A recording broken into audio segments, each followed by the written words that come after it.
여러분, 피땀 흘려 키운 자식들이 부모를 죽이려 한다면 믿으시겠습니까? 저는 제 아들과 며느리가 건넨 따뜻한 차 한 잔 때문에 눈 쌓인 산속에서 죽을 뻔했습니다. 하지만 저는 살아 돌아왔습니다. 그리고 그들이 가장 두려워하는 방식으로 그들이 쌓은 업보를 되돌려주기 시작했습니다. 이 이야기는 단순한 복수가 아닙니다. 자식들에게 주는 어미의 마지막 수업이었습니다. 지금부터 그 처절하고도 지혜로운 이야기를 시작합니다. 어머니 김영희 여사는 50년 평생을 골목에서 반찬 가게를 일궈냈어요. 이른 새벽부터 밤늦게까지 끓이고 볶고 지지며 손때 묻은 프라이팬과 함께 일궈낸 가게는 단순한 생업이 아니었죠. 마치 자식 키우듯 정성으로 키워온 그녀의 인생 그 자체였어요. 매일 아침 김이 모락모락 피어오르던 뽀얀 국물처럼 그녀의 삶은 따뜻한 온기로 가득했었죠. 남편 없이 홀로 두 자식을 키워낸 그녀의 자부심이자 노후의 전부였으니까요. 작은 가게 월세와 남은 목돈으로 알뜰하게 마련한 작은 부동산 몇 채는 그녀가 평생의 고생 끝에 얻은 작은 울타리였어요. 자식들에게 짐이 되기 싫다는 마음에 쌈짓돈 모으듯 아껴 모은 재산이었죠. 엄마, 모처럼 저희가 제대로 대접해드리는 거예요. 빚 걱정 마시고 이 차 한 잔 드시면 근심이 싹 사라질 겁니다. 건강에도 이보다 좋은 게 없다고 제가 특별히 구해왔어요. 제가 어렵게 공수해온 약이에요, 약. 어느 폭설 내리던 날 아들 박준호가 따뜻한 차를 따라 건넸어요. 그의 목소리는 평소보다 한층 더 들떠 있었죠. 옆에 있던 며느리 최수진도 다정한 얼굴로 웃으며 잔을 내밀었고요. 맞아요, 어머님. 저희가 요새 워낙 힘들어서 신경도 못 써드렸잖아요. 이젠 어머님께 좋은 일만 생길 거예요. 저희 마음이에요. 부담 갖지 마시고 어서 드세요. 호호. 최수진은 손으로 입을 가리고 웃었지만 그녀의 눈빛에는 묘한 기대감이 스쳤어요. 어머니는 요즘 들어 부쩍 힘들어 보인다며 절에 가서 푹 쉬고 오라는 자식들의 배려에 마음이 놓였어요. 폭설에 산길이 위험하기도 했지만 자식들이 신경 써준 덕분에 무사히 가고 있다는 생각이 안도했죠. 속으로는 그래, 너희도 참 고생이 많지. 특히 준호 그놈, 사업한다고 까불다 빚만 잔뜩 지고. 그나저나 얘들이 이리 살갑게 구니 혹시 또 무슨 돈 얘기라도 꺼내려나 싶어 마음 한구석이 싸늘했지만 애써 외면했어요. 자식들의 진심이라고 믿고 싶었으니까요. 차디찬 마음 한구석에 자꾸만 파고드는 송곳 같은 불안감을 꾹 눌러 담았죠. 설마 내 자식들이 그럴 리가 없지. 따뜻한 차를 한 모금 마시자 온기가 퍼지는 듯 했어요. 그러나 점차 몸이 나른해지고 눈꺼풀이 무겁게 내려앉았죠. 너무 졸립구나. 스스로도 놀랄 정도였어요. 손에 쥐고 있던 잔을 놓으려는데 힘이 빠지며 잔이 미끄러져 떨어졌어요. 마치 푹 꺼진 소미불 속으로 빨려 들어가듯 그녀의 의식이 아득해졌어요. 마지막으로 들린 건 박준호의 낮게 깔린 목소리였어요. 엄마, 잘 가요. 이제 편히 쉬세요. 그렇게 어머니는 차 안에서 깊은 잠에 빠져들었답니다. 정신 차리십시오. 이대로 잠드시면 안 됩니다. 생명은 소중한 것입니다, 부인. 눈밭에서 이렇게 계시면 위험합니다. 으스스한 바람 소리가 귀를 때렸어요. 다급한 목소리에 희미하게 눈을 떴지만 주변은 온통 칠흑 같았어요. 차디찬 바람이 피부를 찌를 듯 스며들었고 몸을 움직이려 해도 꿈쩍도 하지 않았죠. 몸의 반 이상이 차가운 눈에 파묻혀 있었어요. 손끝은 얼어붙어 감각이 사라졌고 입술은 바짝 말라붙어 있었어요. 차가운 눈이 나를 집어삼킨다. 이대로 끝나는 건가? 평생 피땀 흘려 일궈온 내 가게, 내 자식들, 이렇게 허무하게 놓아야 한단 말인가? 가슴이 미어지는 듯한 서러움과 함께 얼음장 같은 공포가 온몸을 휘감았어요. 숨통을 조여오는 듯한 공포에 몸서리쳤죠. 마치 살아있는 채로 땅에 묻히는 기분이었어요. 준호의 그 마지막 목소리가 귓가에 맴돌았어요. 그들은 나를 버린 거야. 그때 흐릿한 불빛과 함께 가사를 걸친 해명 스님이 눈앞에 어른거렸어요. 해명 스님은 때 아닌 폭설에도 산사의 안전을 살피는 것이 오랜 수행의 일환이었어요. 평소에도 인적이 드문 그 길에 혹시 모를 사고에 대비해 순찰을 돌곤 했답니다.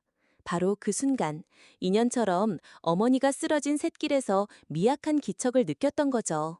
스님은 어머니 앞에 무릎을 꿇고 눈을 걷어냈어요. 조금만 참으십시오. 금방 꺼내드리겠습니다.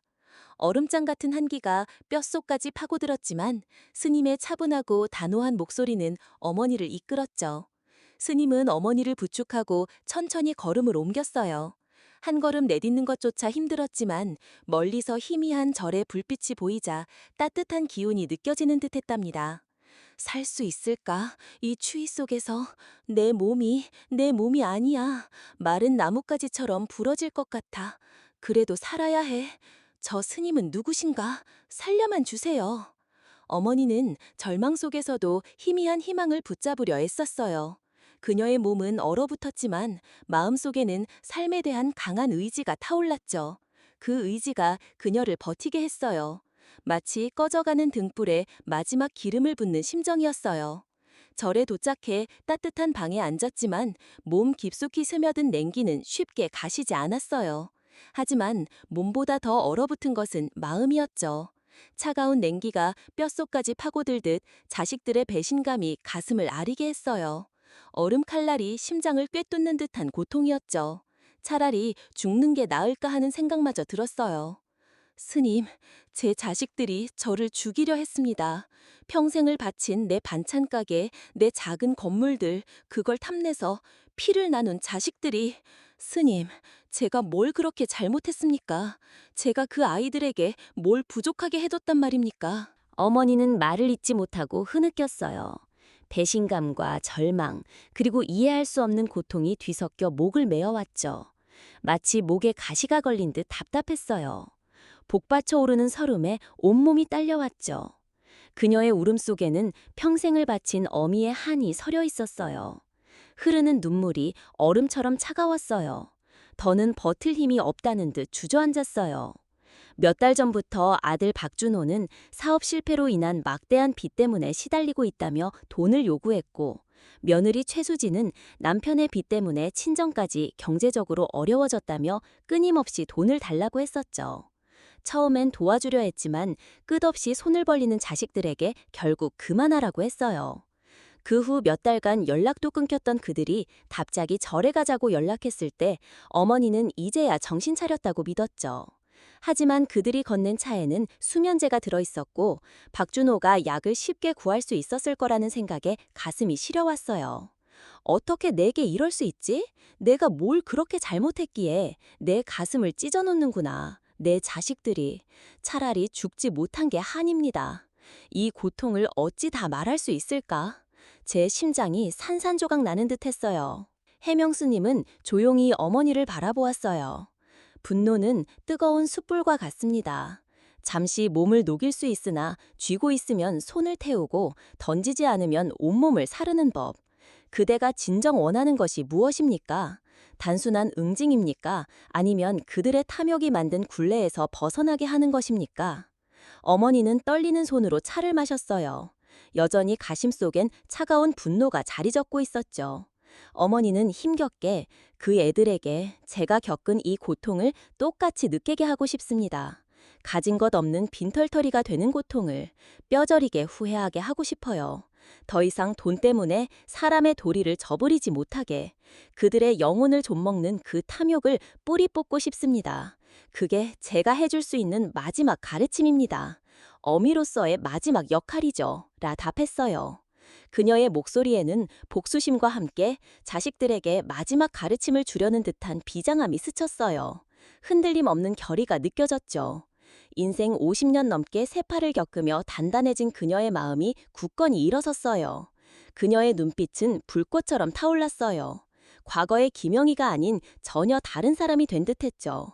그 눈빛에선 비장한 결의와 함께 깊은 슬픔이 공존했어요. 스님은 다시 말했죠. 업보는 반드시 돌아옵니다. 하지만 그것을 이끄는 것은 당신의 손에 달려 있습니다. 그들이 정말 무엇을 두려워할지 곰곰이 생각해 보십시오. 진정한 두려움은 자신이 저지른 죄가 되돌아오는 순간 깨닫게 되는 법이지요. 어머님은 스님의 말을 곱씹으며 잔을 들어 올렸어요. 차는 조금 식어 있었지만 그녀 안의 불길은 이제 방향을 바꿔 냉철한 결의로 타오르기 시작했답니다. 이제 그녀의 복수는 단순히 불타는 감정이 아닌 차갑게 계산된 지혜의 영역으로 들어섰어요.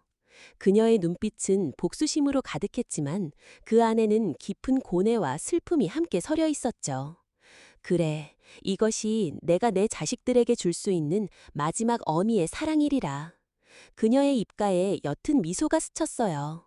차갑지만 단호한 미소였죠. 그녀는 긴 숨을 내쉬며 마음을 닫아봤어요. 절에서 며칠을 보낸 후 어머니는 다시 세상으로 내려왔어요. 가장 먼저 찾아간 곳은 해외 거주로 연락이 뜸했던 작은 딸 김민서의 집이었어요. 엄마, 오랜만이네. 어떻게 지내셨어요? 갑자기 연락도 없이 무슨 일 있으셨어요? 얼굴이 너무 안 좋으세요. 민서는 어머니의 초췌한 모습에 걱정이 가득한 목소리로 물었죠. 어머니는 민서의 손을 잡고 침착하게 말했어요. 민서야, 침착하게 들어야 한다. 오빠랑 새언니가 엄마를 죽이려고 했어. 민서의 표정이 점점 어두워지더니 손을 부들부들 떨었죠. 엄마, 말도 안 돼. 당장 경찰에 신고해야 하는 거 아니에요? 그 쓰레기 같은 자식들, 그게 사람이 할 짓이에요? 제가 가서 오빠 멱살이라도 잡아야겠어요. 민서는 오빠 부부의 행동에 분노했지만 한편으로는 혈육에 대한 복잡한 감정을 숨기지 못했어요. 엄마, 너무 위험한 거 아니에요? 오빠가 죽을 수도 있잖아요. 엄마까지 감당 못할 일 만들지 마세요. 엄마, 제발요. 그녀의 목소리에는 두려움과 갈등이 섞여 있었죠. 그녀는 어머니가 무사하다는 안도감과 동시에 오빠의 파멸을 목도해야 한다는 현실에 괴로워했어요. 마치 사랑하는 이를 외면해야 하는 듯한 고통이었죠. 가슴을 쥐어짜는 듯한 아픔이었어요. 그녀는 고개를 숙인 채 눈물을 떨구었어요. 오빠와 어머니 사이에서 찢어지는 듯한 고통이었어요. 어머니는 민서를 진정시키며 물었어요. 최근에 준호가 뭔가 달라지거나 수진이가 무슨 비싼 일에 돈을 썼다거나 하는 일 없었니? 민서는 망설이다 답했죠. 엄마, 어쩐지 오빠가 요새 계속 사업이 잘 될 거다, 대박 날 거다 하면서 자기 빚을 갚으려고 여기저기 다닌다고 했어요. 그리고 새언니도 친정 쪽이랑 계속 전화하는 것 같았어요. 전에 없이 초조해 보이고. 아, 맞다. 오빠가 급하게 돈을 끌어다 쓴 곳이 있는데 그게 어째 좀 깨끗하지 않다고 들었어요. 사채 쪽에 손을 댔다는 소문도 있고요. 며칠 후면 그 사채업자들이 오빠를 찾아온다고 했어요. 오빠가 거의 미쳐가고 있었어요. 밤마다 잠도 못 자고 소리 지르는 것 같았어요. 어머니는 이미 확신하고 있었지만 민서의 말을 듣고 나니 더 이상 의심할 여지가 없었어요. 아들 부부는 어머니를 죽이려 했고 이제 그녀의 평생을 바친 반찬 가게와 노후 자산을 가로채 자신들만의 미래를 준비하고 있었던 거죠. 민서는 눈물을 흘리며 경찰 신고를 주장했지만 어머니는 고개를 저었어요. 아니야, 민서야. 오빠한테는 아직 아무 말도 하지 마라. 내가 알아서 처리할 테니까 너는 그냥 조용히 지켜보는 거야. 어머니의 눈은 차분했지만 단단한 강철 같았어요. 민서는 그 눈빛에서 어머니의 흔들림 없는 결심을 읽고 더 이상 반문할 수 없었죠. 그 무게감에 숨이 막힐 지경이었어요. 피할 수 없는 운명처럼 느껴졌죠. 민서는 고개를 푹 숙인 채 그저 어머니의 손을 붙잡을 뿐이었어요. 그 손이 너무나 차갑게 느껴졌어요. 마치 얼음처럼 차가운 어머니의 결심이 그녀에게도 전해지는 듯했어요. 다음 날 어머니는 박준호와 최수진에게 문자를 보냈어요. 너네가 아기로 빼앗은 것은 절대 너네 것이 되지 않을 것이다. 업보는 반드시 돌아온다. 문자를 보낸 직후 어머니는 조용히 숨을 골랐어요. 이런 문자를 보내게 될 줄은 상상도 못했지만 이게 현실이었죠. 그녀의 가슴 속에는 미움과 함께 차마 끊어낼 수 없는 부모의 정이 복잡하게 얽혀 있었어요. 하지만 이제 되돌릴 수 없는 길이었죠. 떨리는 손으로 가슴을 부여잡았어요. 마치 자신의 심장을 쥐어짜는 듯한 고통이었죠. 원망과 애증이 뒤섞인 감정이었어요. 이것이 너희에게 주는 마지막 사랑일지니. 그녀는 긴 한숨을 내쉬었어요. 문자 메시지를 보낸 후 어머니는 민서에게 전화해 아들 부부의 집에 가볼 수 있는지 물었어요. 민서는 잠시 망설였지만 이내 알겠다고 했죠. 몇 시간 후 민서에게 전화가 왔어요. 엄마, 오빠가 뭔가에 엄청 신경이 곤두서 있어요. 무슨 이상한 문자를 받았다고 엄마도 받았냐고 엄마도 받았냐고 하고 선영 언니는 계속 불안해하면서 집안을 서성거려요. 근데 엄마, 오빠가 빚 때문에 시달리다가 혹시 무슨 큰 사고라도 친 건 아닌지 걱정돼요. 무슨 안 좋은 소문이 돌더라고요. 얼굴에 파리떼가 앉은 것처럼 불안해 보였어요. 둘이서 서로를 의심하면서 계속 싸우는 것 같아요. 밤마다 그 집에서 고함 소리가 들린대요. 어머니는 미소를 지었어요. 예상대로였답니다. 그들의 불안이 곧 어머니의 힘이 될 거라 생각하니 마음이 더욱 굳건해졌어요. 마치 바위를 뚫는 물방울처럼요. 그녀의 얼굴에는 미묘한 난족감과 함께 비장함이 스쳤어요. 이제 그녀의 복수는 돌이킬 수 없는 흐름이 되었죠. 그들의 고통이 그녀의 복수를 완성할 것이었어요. 어머니는 다음 날 밤 가로등 불빛 아래 빗방울이 뚝뚝 떨어지는 아들 부부의 집으로 향했어요. 발걸음은 조용했지만 마음속에는 무겁고 단단한 무언가가 자리 잡고 있었죠. 익숙한 현관문, 몇 개월 전까지만 해도 자연스럽게 드나들던 곳. 사실 이곳은 어머니의 이름으로 된 작은 부동산 중 하나였고 아들 부부는 그곳에서 살고 있었어요. 어머니가 죽었다면 이 집마저 그들에게 넘어갈 뻔했죠. 준비해둔 열쇠로 조용히 문을 열고 안으로 들어섰어요. 집은 고요했죠. 아들 부부는 아직 돌아올 시간이 아니었어요. 어머니는 현관 옆 작은 탁자로 향했어요. 그곳에 손을 뻗어 조용히 낡은 앞치마를 내려놓았죠. 반찬 가게에서 늘 몸에 두르고 일했던 그녀의 앞치마. 얼룩덜룩하고 해졌지만 그녀의 평생이 담겨있는 물건이었어요. 준호는 이 앞치마를 잘 알고 있을 터였죠. 이것이 왜 여기에 있는지, 그 의미가 무엇인지 단번에 깨달을 것이었어요. 설마 엄마가 아직 살아있는 건가? 준호의 얼굴에 식은땀이 비오듯 흘러내리고 심장이 발 아래로 곤두박질 치는 듯한 감각이 밀려올 거예요. 그날 밤의 지독한 기억이 뼈아프게 되살아나겠죠. 온몸에 소름이 돋고 숨조차 제대로 쉴 수 없었어요. 마치 영혼까지 얼어붙는 듯한 공포였죠. 눈앞에 죽은 줄 알았던 어머니의 모습이 아른거리는 듯 했어요. 그의 눈은 불안으로 흔들렸어요. 분명 죽었는데 왜? 대체 왜? 그는 벽에 기대 숨을 몰아쉬었어요. 어머니는 천천히 숨을 내쉬고 발걸음을 돌려 며느리의 방으로 향했어요. 그녀가 아끼던 명품 옷과 가방들이 가득한 드레스룸. 돈만 밝히던 며느리에게 그녀는 조용히 서랍 하나를 열었죠. 그녀의 향수들이 모여있는 곳에 조용히 낡고 빛바랜 가족 사진을 펼쳐 올려두었어요. 사진 속에는 젊은 날의 어머니와 앳된 준호, 그리고 밝게 웃고 있는 민서의 모습이 담겨 있었죠. 결혼 후 선영은 언제부턴가 이 사진을 불편해하며 구석에 치워두곤 했었어요. 이 사진이 왜 여기 있어? 선영이 사진을 발견하는 순간 그녀의 머릿속은 어떻게 돌아갈까요? 손이 부들부들 떨리고 놀라서 방을 둘러보고 문을 확인하며 숨을 헐떡이겠죠. 그때 어디선가 낡은 앞치마를 입고 반찬을 만드는 김영희 여사의 노랫소리가 희미하게 들려오는 듯한 환청이 들립니다. 우리 준호 제일 좋아하는 파김치. 우리 수진이 고생 많지? 그 달콤했던 목소리가 이제는 섬뜩한 비수가 되어 그녀의 심장을 찌르는 듯했죠. 눈앞이 흐려지고 온몸에 피가 식는 듯한 공포가 그녀를 덮쳤어요. 온몸의 세포 하나하나가 비명을 지르는 듯했죠. 그녀의 영혼을 갉아먹는 듯한 고통이었어요. 마치 지옥의 입구에 선 듯한 기분이었어요. 사방이 적막했지만 어머니의 목소리가 귀청을 찢는 듯했어요. 그녀는 비명을 지르려다 목이 메어 아무 소리도 내지 못했어요. 네가 내 사진을 보며 느껴야 하는 감정은 죄책감이어야 한다. 후회하고 슬퍼해야 한다. 반성해야 하고 아파해야 한다. 이것은 단순한 물건이 아니라 저지른 죄에 대한 경고였어요. 어머니는 서랍을 조용히 닫고 발걸음을 돌렸죠. 그들이 느끼는 감정은 이제 그들 스스로 감당해야 할 몫이었어요. 어머니의 얼굴에는 미묘한 만족감이 스쳤지만 이내 사라졌어요. 복수가 시작되었을 뿐이니까요. 아직 갈 길은 멀었음을 직감했죠. 차가운 밤기오기가 그녀의 뺨을 스쳤지만 이제 더 이상 춥지 않았어요. 오히려 마음이 서늘하게 식어가는 듯했죠. 그녀의 눈빛은 어둠 속에서도 강하게 빛났어요.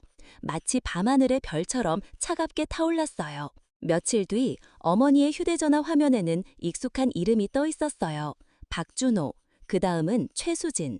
둘 다 어머니에게 수없이 전화를 걸고 있었죠.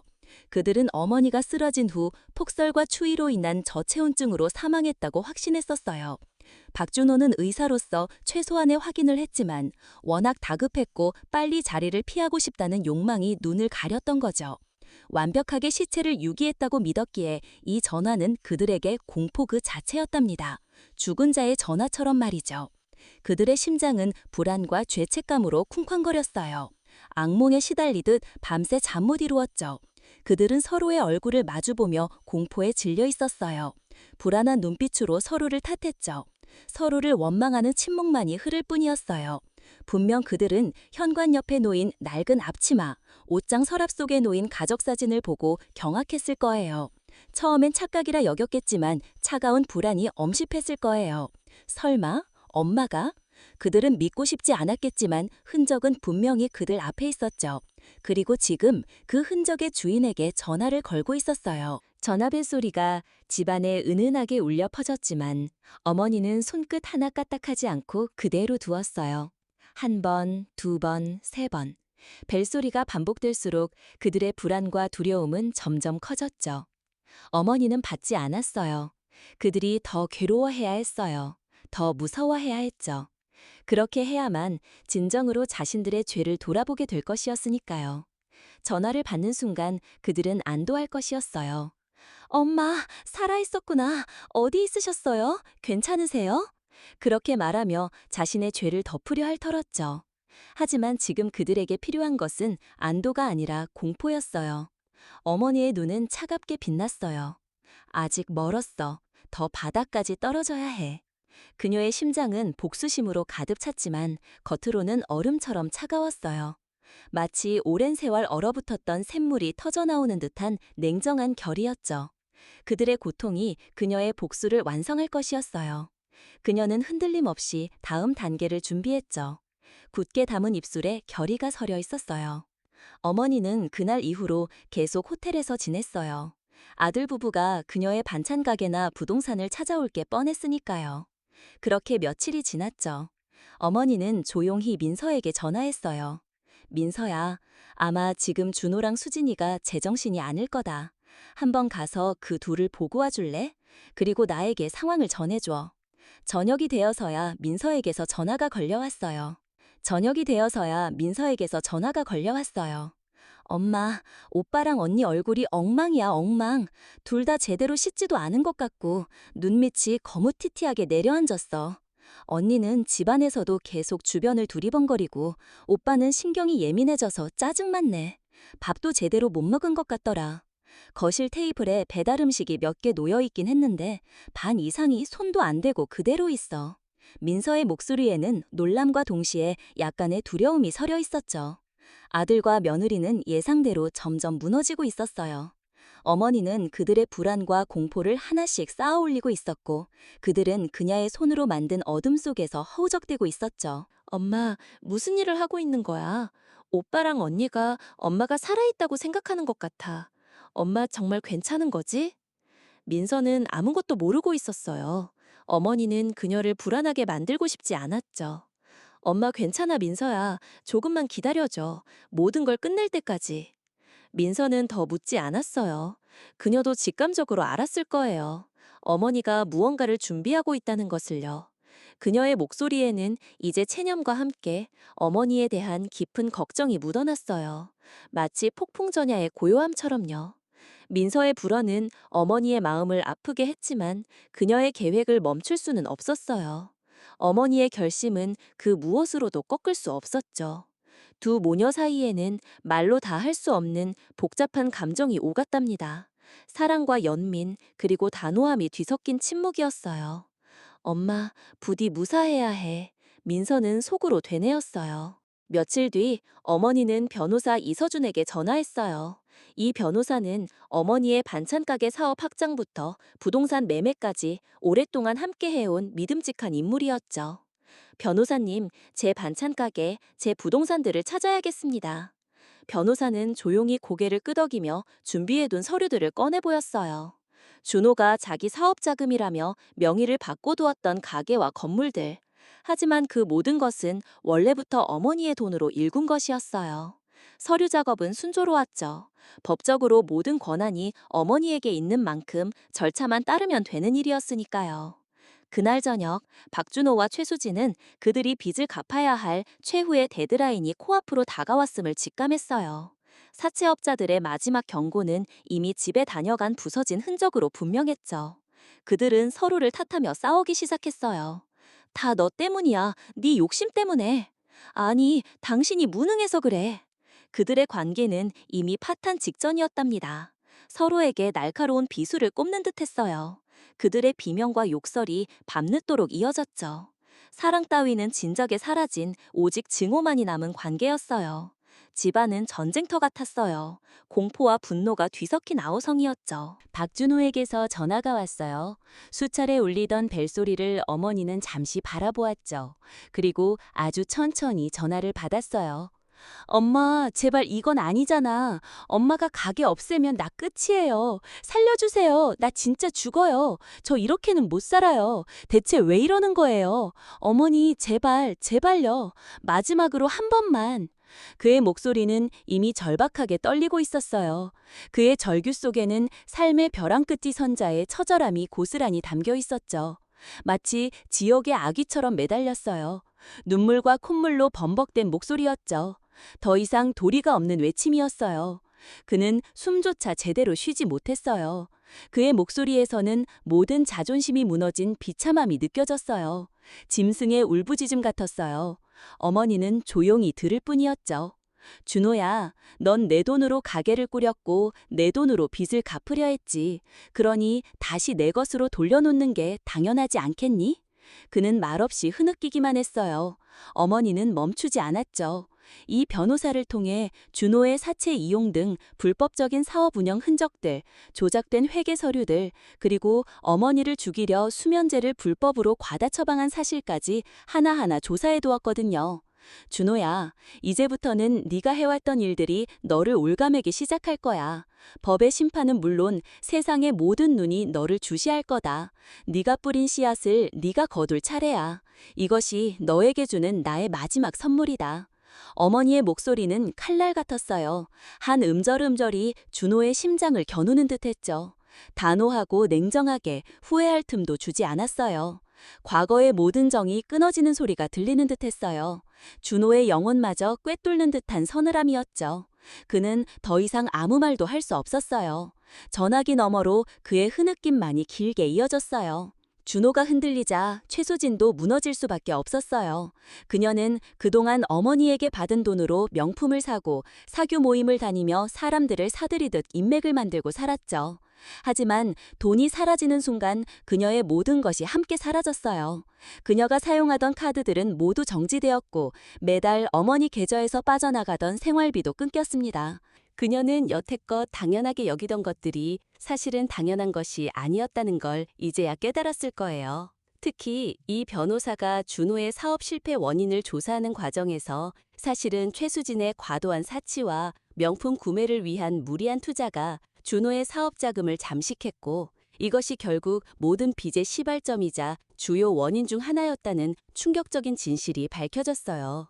이 소식은 준호와 수진 모두에게 엄청난 파멸을 안겨주었죠. 최수진의 절망은 더욱 깊어졌어요. 그녀의 허영이 결국 남편과 자신, 심지어 친정까지 나락으로 떨어뜨렸음을 깨달았을 때 그녀는 비로소 모든 것을 잃은 채 울부짖었답니다. 그 울음 속에는 모든 것을 잃은 자의 비통함과 뒤늦은 후회가 뒤섞여 있었어요. 마치 영혼이 찢겨나가는 듯했죠. 그녀의 화려한 과거는 이제 산산조각 난 거울 같았어요. 그 거울 조각들이 그녀의 발을 찔러 피를 흘리는 듯한 고통이었어요. 절규하며 바닥을 뒹굴었어요. 그녀의 목소리는 듣기조차 힘들었죠. 마치 비명에 가까운 통곡이었어요. 그날 저녁 최수진에게서 전화가 걸려왔어요. 휴대폰 화면에 수진이라는 이름이 계속해서 깜빡거렸죠. 어머니는 천천히 통화 버튼을 눌렀어요. 어머니, 저예요. 수진이에요. 저 정말 다 잘못했어요.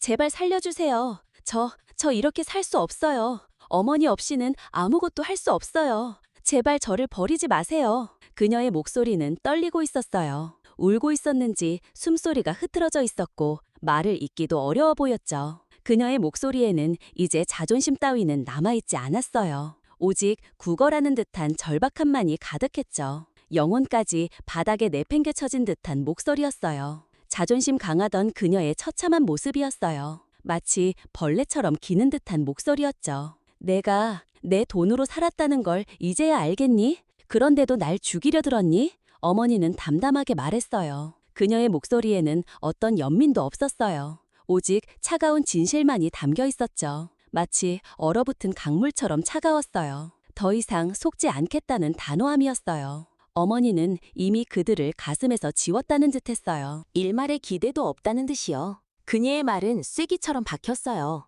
어머니, 정말 죄송해요. 정말 한 번만 기회를 주세요. 난 너에게서 빼앗지 않았어. 단지 원래 내 것이 아니었던 걸 제자리로 돌려놓았을 뿐이다. 전화기 너머로 수진의 통곡이 들렸어요. 그녀는 이제야 알았을 거예요. 그동안 자신이 얼마나 쉽게 살아왔고 그 삶이 누구의 덕분이었는지. 하지만 어머니는 여전히 조용히 있었어요. 깨달음은 누군가가 주는 것이 아니라 스스로 얻어야 하는 것이니까요. 어머니의 눈은 멀리 창밖을 향했어요. 과거의 인연을 완전히 잘라내는 듯이요. 그녀의 마음속에는 이제 미련조차 남아있지 않았어요. 오직 평화만이 감돌았죠. 그녀는 긴 통화 끝에 전화를 끊고 심장이 차분해지는 것을 느꼈어요. 마치 오랜 숙제를 끝낸 듯 홀가분했어요. 그 이후 어머니는 아들과 며느리와 연을 끊었어요. 처음 며칠 동안은 그들 모두 계속 전화를 걸어댔죠. 박준호는 가게를 잃고 절망하며 살려달라도 했고, 최수진은 모든 걸 빼앗긴 채 다시 돌려달라며 울고 매달렸어요.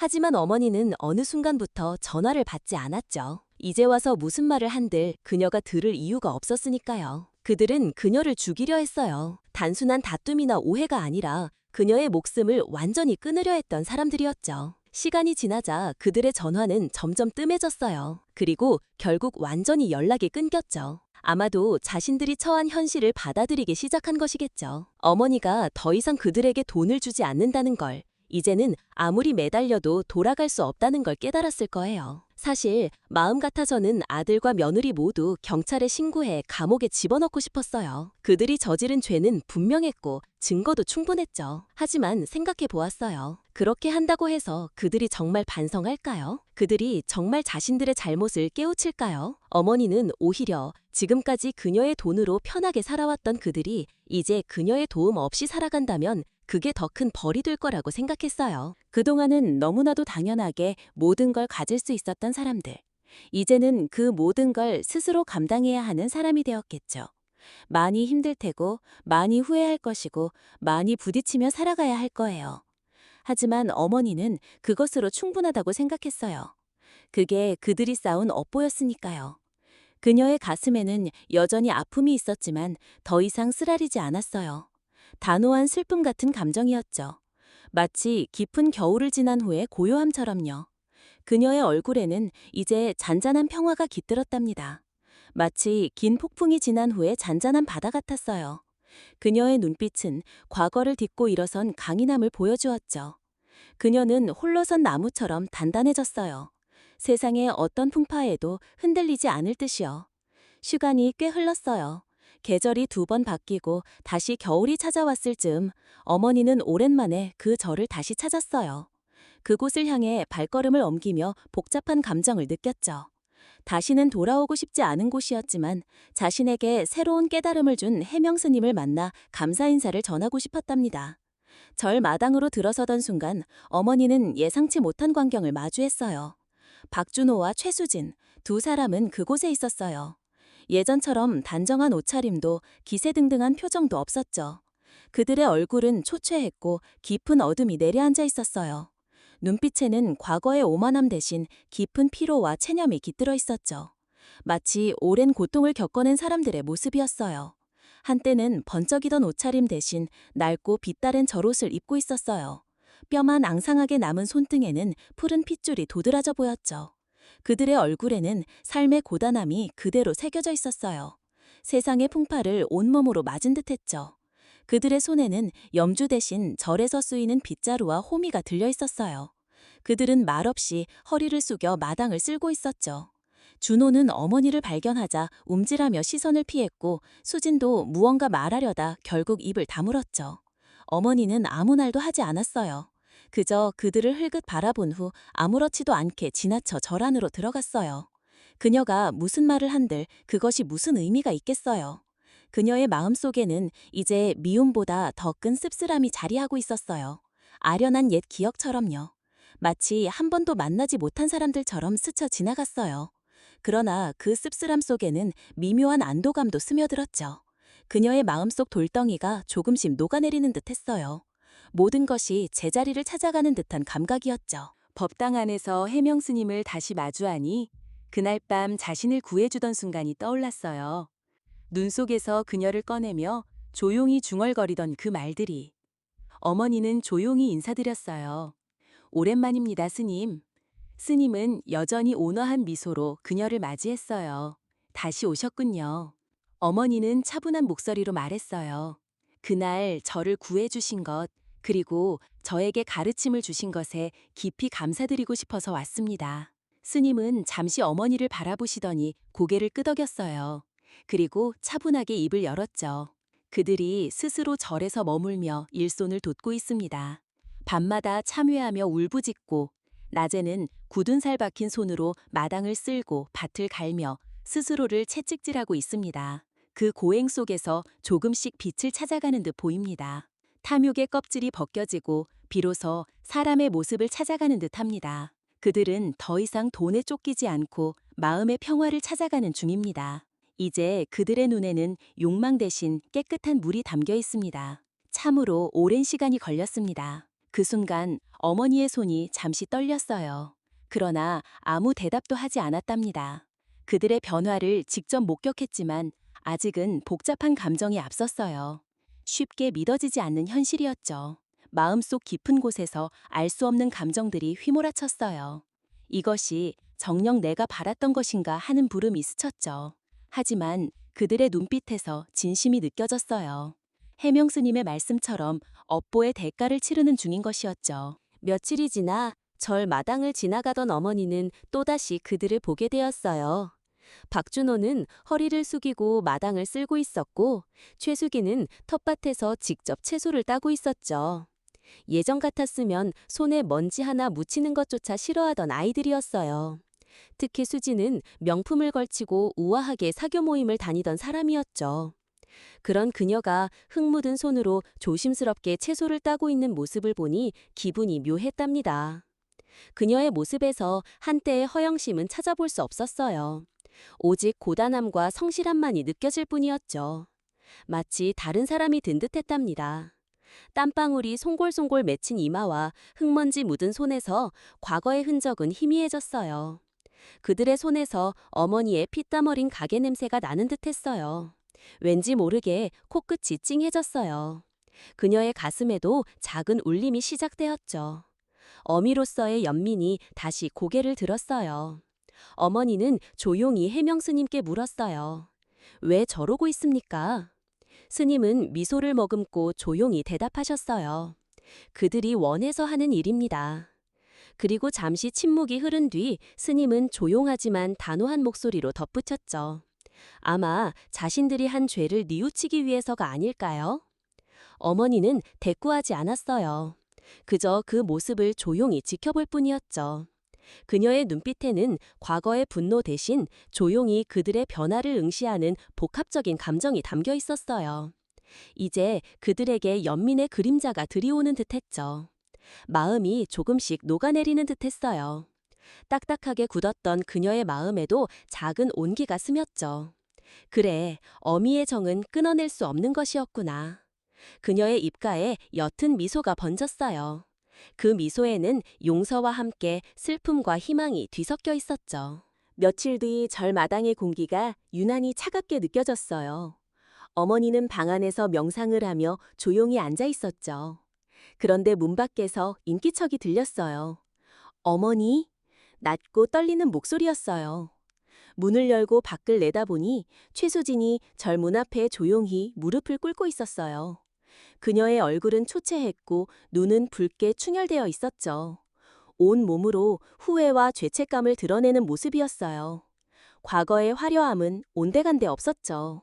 바람에 흔들리는 나뭇잎처럼 그녀의 몸이 떨리고 있었어요.